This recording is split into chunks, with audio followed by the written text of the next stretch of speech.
Surviving infidelity. Cheating and the trauma afterwards. Worse than war trauma. I'll start by saying that my wife had an affair with her boss at work 3 years ago. I remember the day down to the second when I found out what was happening. With that said, I will also add that I am a combat veteran with 19 years of service and 6+ years in combat zones. The trauma from war pales in comparison to dealing with my wife's affair. I was prepared, somewhat, for war. I went through it with friends. I knew that no matter how bad things got, I'd either be dead or I'd have people there to go through the suck with me. Even once I got back talking about my experiences to friends or therapist is no issue. Dealing with my wife's affair has been about as opposite of that as things can get. It has been completely isolating. I can't talk about it with family or friends. For one, they'd wonder why I'm still with her and how someone who is so outwardly strong and successful as I am, would stick around after her affair. Next is the fact that it's completely emasculating. The entire experience made me feel lower than whale dung at the bottom of the ocean. Next is that I'm just sad all the time now. The person who was my rock for so long, the person that I'd trusted with my deepest darkest secrets, the person that was the stability that I needed to be successful, and honestly to stay alive in combat deceived me.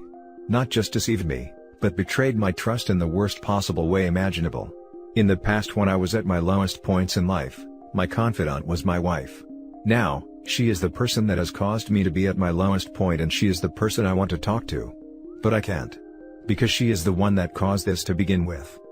I know I'm just ranting now, but I'd spend the rest of my life in combat to not have to deal with the torture of my wife cheating. I can unequivocally say that this is the worst thing that has ever happened to me in my life. I know I should just get over it and move on, but I don't know how. I'm not a crier, but I lay awake at nights with tears rolling down my face, and there's no one I can tell. No one I can talk to. It's honestly a miserable existence. I'm sorry. We have been there. This is a place you can talk. I hated the fact I couldn't go to my wife with the pain as well. It's such a mind screw. The support person being the cause. Ugh. Finding this sub has been life-changing for me. I also felt like I had no one to talk to. At least here people understand. We absolutely believe how bad this hurt, and all the life-changing complexity that comes with that pain. I'm not really a crier either. When I found out, I cried and made horrible sounds I've never heard from myself or anyone before. After all this time, I don't really cry anymore about anything and probably never will. Hang in there, brother, and thank you for your service. Had no one to talk to. At least here people understand. We absolutely believe how bad this hurts. Yeah. It has numbed me in a way I didn't know was possible. Maybe this is a transition that everyone goes through in life. I don't know. I just know I was a lot happier and able to actually have feelings before. Jesus, she made the prison and you locked yourself in. You've got to let yourself out of the cage you're voluntarily holding yourself in. Tell your close friends and family and talk to them about it. Will your wife be embarrassed? Yeah, but too damn bad. Those were the choices she made and she can damn well live with the consequences. Why should you hold the majority of the burden? If you're staying for the kids, I'll tell you the best thing my parents ever did for me and my sister was break up. It was a much happier home with the two of them apart.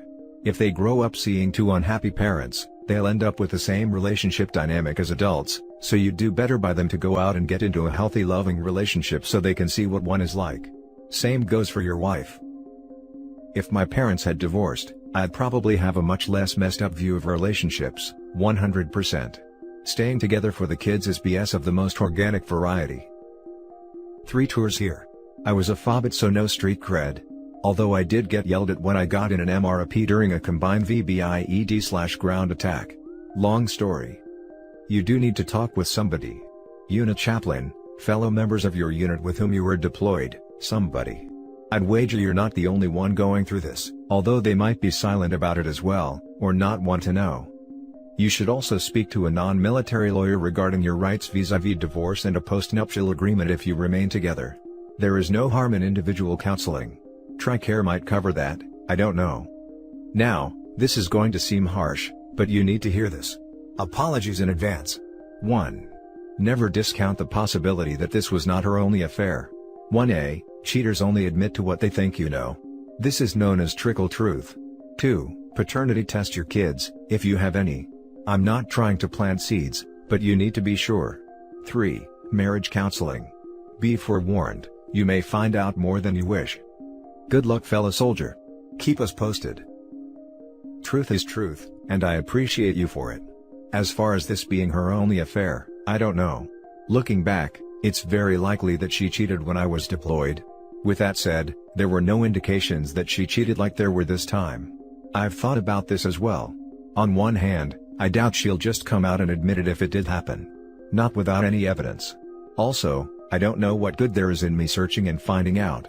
I guess I want to look forward and to make sure it doesn't happen again. If it does happen again, well then our relationship is done. As far as our kids, I'm certain they are mine. Just typed the below elsewhere, so just pasting here. I did counseling when I first found out, but that's it. I tried 2 different counselors and they were both very religious, of which I am not, so their approach and their recommendations about prayer didn't work for me. 2. I don't want to admit to my wife that this is still an issue. Don't want her to know how damaged I am, and how much pain I am still in 3 years later. Before the affair I would have told her that I had an issue that I needed help with, and that I thought I needed counseling. Now, I can't trust her with something so deep and personal. Now for the next story. Have any betrayed men stayed and been able to reconcile? I don't think I can do it.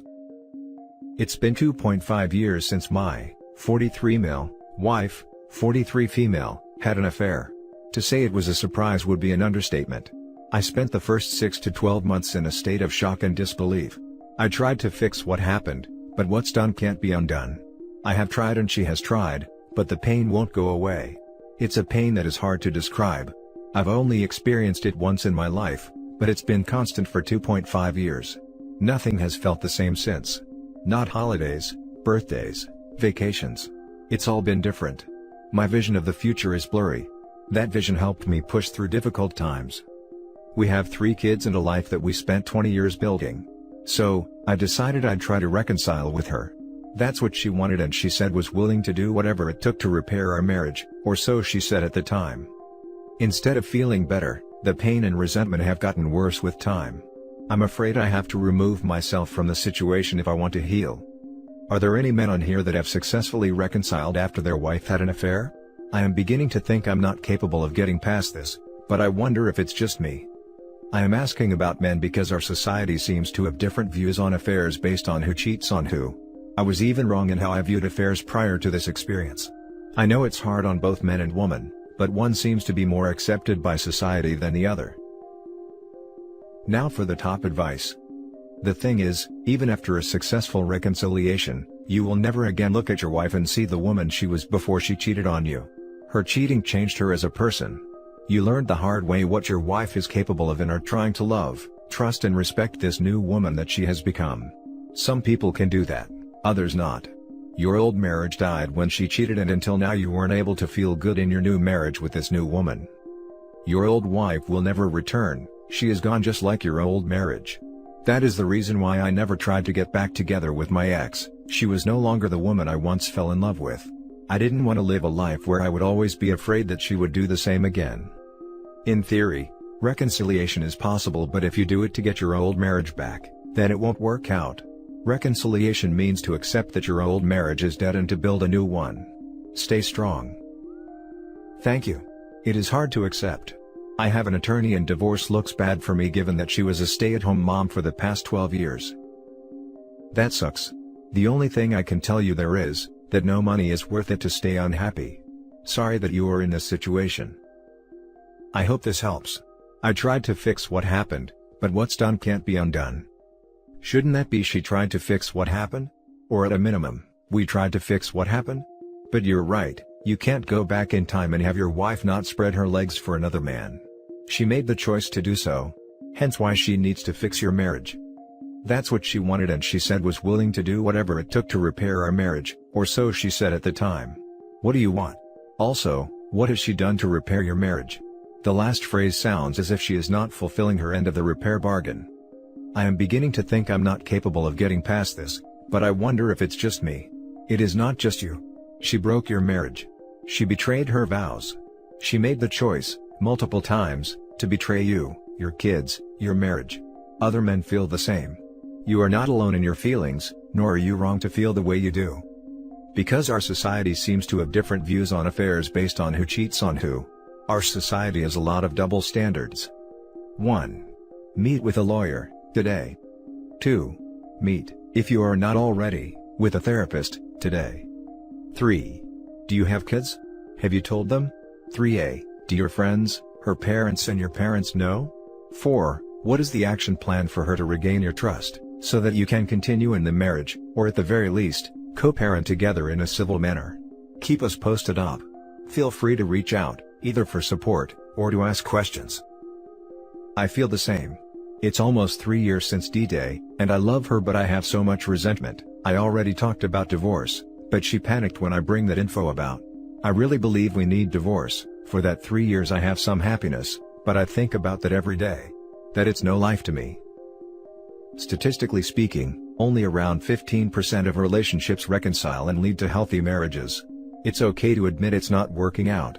Lots of stats say it takes 2 to 5 years to get to normal. You're only on the lower limit of that bound. It's okay to admit that you're unhappy and want a brighter future. It's okay to be honest and decide it's best to move on. At least you're doing it as honestly as possible, unlike your wife. Now for the last story. I've never told anyone this. I mean I have, but never in full. It seemed too embarrassing, too raw. Made me look like too much of an idiot. I met a girl. Let's call her Beth. We bonded over the mistreatment our previous love interests had given us. I'd been cheated on, she had been screwed over by guys during college, and she would constantly tell me men are trash. I reminded her I wasn't but understood how she felt, and that I would do all I can to help her change this perception. We were great for maybe 9 months, I was very loving, her, not so much but that was okay, we still had a good balance, and one day when we were about to have intercourse, she just freaked out. It seemed a little odd but I understood. She just said she didn't want to be touched. We had already planned to move in together the next month and things otherwise were generally great. I had paid for pretty much everything when moving in because she was terrible with money and had none, the security deposit, first month's rent, $500 worth of things we needed, but she needed a job in that town and we needed to live close by. She ended up hating this job and had to take a huge pay cut for another. Again, I said don't worry, your well-being is the most important, I'll cover what we need. So, this girl owes me near on $2,500, we have just moved in together, and we haven't had intimacy for 3 months. Tensions started to rise but I kept my mouth shut because I just wanted her to be okay. I then find texts stating she might be bisexual. It was a bit of a shock but I said that's obviously fine, but does that have anything to do with the no intercourse thing? She said no and I left it at that. Months go by and still no action, still I'm paying for more and more, and I'm thinking nothing of it despite worrying maybe the orientation and no X thing is related. I'm shot down at any attempt to discuss it so I leave it. For our anniversary, I book a vacation to New York. The couple weeks leading up to the trip she's acting a bit weird but still says nothing, until breaking up with me out of the blue on the second night there. Bummer. We talk it out in the morning, agree it was silly and we will get back together, but she wants a week by herself to give her space. She tells me she still wants to talk, but despite knowing I'm going out of my mind ignores me at regular intervals, the Monday night not texting me to say goodnight until the morning, and basically laughs at the idea that it might be upsetting. I tell her the whole time, if you ever change your mind you need to tell me as soon as possible. By the Wednesday she's acting very positive, saying she loves me, and at last I'm feeling a bit more normal. I ask if maybe I could come back to the apartment on the Thursday night instead of Friday and she agrees. Thursday morning, she tells me she has a load of work to do and is it okay if I just come Friday? I said yes sure, but when she finished work on Thursday, she didn't text me back until 11 p.m. Sorry, I fell asleep on the couch doing work and just woke up. Not sure how I'm going to sleep now. Before going to bed 10 minutes later, I get there on Friday, with some flowers and a bottle, waiting for 8 hours for her to get home. I'm super nervous but excited. We can finally sort things out. She walks in, laughs at the flowers, she was never really a fan, but hugs and kisses me, but is clearly a little off. I realize she has changed her mind, which she has. I ask if there's anything else she has to tell me. Yup, she had invited a guy from work round, on the Monday night. She then went to his, on the Thursday night. Both times having some form of actual encounter. I hadn't slept with her for 6 months. She had lied to me all week in the worst state of my life, even after begging her to tell me if she ever changed her mind so I could begin to move on. I have never given so much of myself to someone to be given such little respect back. Especially someone who claims men are trash. I'm sorry Beth, you're trash. There's lots of bits I've missed but you get the idea. Now for the comments. Every time I've ever read that someone needs time and space to think, there's always another person involved. My mom said exactly the same from the start. Moms know best. Only one woman told me that, and yes, another dude. Long story short, I went to their country. For the nature of my work I travel a lot, and her job the same thing, and found the surprise, I drank myself out of that place. That sucks, dude. Hope you're all good now. Wait, you paid for almost everything? She wanted a break, and she got to stay in the apartment? She is trash. Good luck, you will find someone who values you and treats you with respect. I know. It's embarrassing looking back, haha. She also only ever paid back half.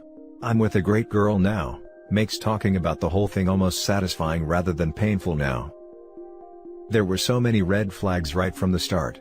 Also, the previous bad relationships she's had in the past? At best, she only told you the part of the story that doesn't make her look bad. It's more likely that she told you her BFs did things to her that she actually did to them. The new guy is going to get the same treatment, and she's telling him how awful you were, because that's the kind of crappy human being she is. Yup. Thanks friend, it's great to hear that, so true. Edit, man that felt good, thanks for all your words everyone, it's super appreciated and I'm so sorry some of you have had to go through a similar thing. This happened over a year ago and I'm now with the loveliest girl I've ever met and thankful to have this switch behind me. You're all freaking great and don't let anyone tell or make you feel otherwise. And that's it for this video guys, if you have thoughts to share, leave a comment below. Don't forget to hit like and subscribe if you like this content. I'll catch you in the next one. Good day everyone.